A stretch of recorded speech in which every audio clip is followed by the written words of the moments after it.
En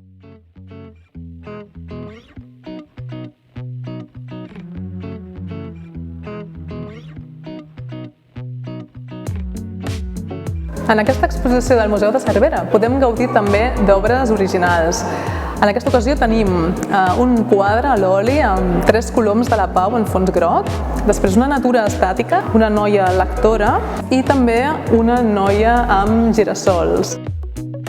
Seguim amb el vincle intel·lectual entre els dos personatges de l'exposició i en aquesta ocasió veiem una poesia que Jaume Ferran va escriure i va dedicar a Palau Ferrer. Una poesia en la que va explicant com es van trobant en els estius, quan coincideixen, quan Jaume Ferran ve dels Estats Units i troba Palau Ferrer en el seu estudi i es troben en aquest entorn de la ruralitat catalana i que tant estimaven tots dos artistes.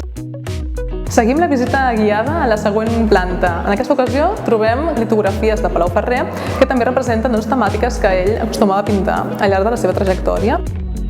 Aquí trobem una fotografia d'una de les ocasions en què Jaume Ferran va visitar l'estudi de Palau Ferrer a la sortida de Montblanc, la carretera que va cap a Poblet, i on Palau Ferrer li ensenyava les seves obres, les pintures, les seves ceràmiques i escultures.